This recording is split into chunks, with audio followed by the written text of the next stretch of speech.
do you think you could stay awake for? 24 hours? 48? Maybe even 72? Well, I'm here to tell you that the longest anyone has ever stayed awake for was 264 hours. Now, this person suffered tremendous amounts of problems with their sleeping for years to come, and actually for the rest of their life. And these problems redefined his sleeping habits for his entire life. All because of one thing: sleep deprivation. Now, in that 264 hours, this man was trucking and staying alive and staying awake.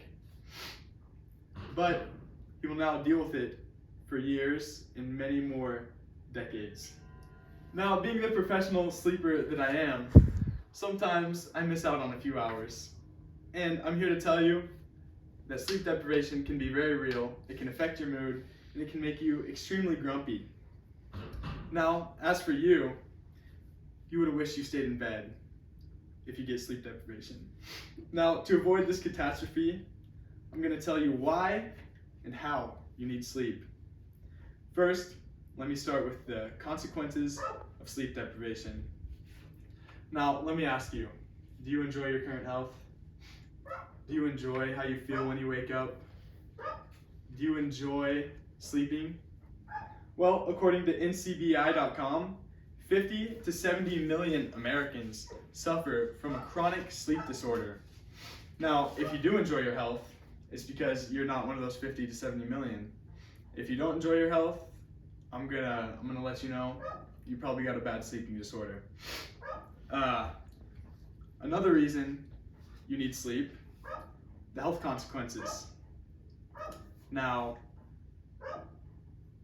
you will have difficult sleep for the rest of your life, weight gain, diabetes possibly, hypertension, obesity possibly, depression, heart attack, and maybe even a stroke if you are to suffer from great sleep deprivation. Now, let me move on to why your body doesn't feel rejuvenated and why it should. Well, if your body doesn't feel rejuvenated when you wake up, you could be suffering from one of those many difficulties that I just listed. And a big main reason is you're getting a lack of sleep. You don't get enough. Now that we've covered the effects of this, let's see why we feel that way. Reason A: you're simply not getting enough sleep. According to the National Heart, Lung, and Blood Institute, teens on average, 13 to 18, need about 8 to 10 hours of sleep, which would apply to me, seeing as I need about 9 to 9.5 on average.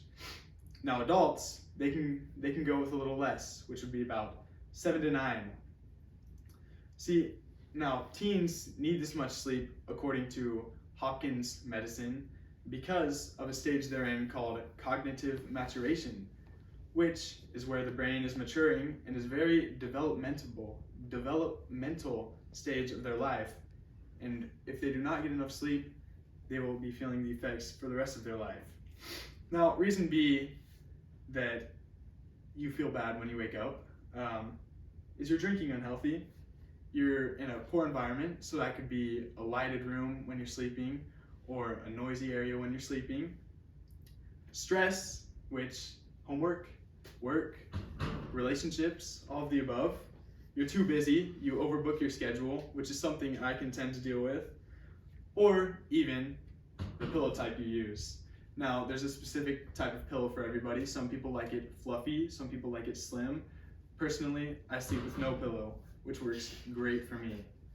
Now, reason C that you need more sleep and you feel bad when you wake up is because you're distracted. See, many teens today tend to deal with their phones, which is a terrible distraction. And you can also deal with games, which I used to deal with terribly. Me, as a younger fellow, would stay up until about 2 a.m. playing games, which is a terrible thing when you need to wake up at 6. Another reason is a book. Many people can stay up reading books.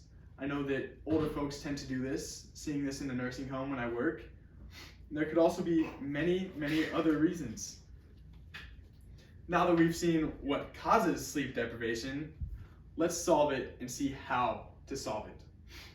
Now, according to CDC, being consistent with your sleep habits and having a more ritual routine will improve your sleep greatly. This can contribute to a dark room when you sleep, less distractions, a nice sleep schedule, maybe brush your teeth, do your skincare routine possibly, and then head straight to bed. Maybe read a book for about 2 to 10 minutes would be a great example. And many other reasons, all attributing to a good sleep schedule. Now, another reason is avoiding distractions near your bedtime. This can be your phones. You just need to toss it to the side. If you need to set it across the room and put it on the charger, set an alarm for whenever you want to wake up, hopefully in 7 to 9 hours, then that would be a great idea. Caffeine, generally, as a rule of thumb, you don't want to drink caffeine about 6 hours before you're going to sleep. Otherwise, you will have difficult sleeping. Large meals, those can wake up your systems and will make you stay awake longer. Also, TV. Now, many people like to sleep with the TV on, although this can seem relaxing to older folks or even younger. This is a terrible thing to do for your body, as it fills your mind with distractions and it fills your ears with distractions. Now, a last reason is getting the right amount of sleep for your age, and you're gonna feel better. As I said, teens 13 to 18 need about 8 to 10 hours, adults 7 to 9. And as you go down the list, say like as a kid, you need more and more sleep. Now, sleeping habits and patterns tend to set the tone for the rest of your awake and asleep life. Sleep will benefit your mood to others, and your cognitive ability in the next day. From this, I hope you will get more sleep, get the right amount of sleep, and I hope you will watch what time you go to bed and your nighttime routine. Overall, if you do not get enough sleep at the important stages in your life, you will have unforgiving health issues and will never get a great sleep for your remaining time on Earth.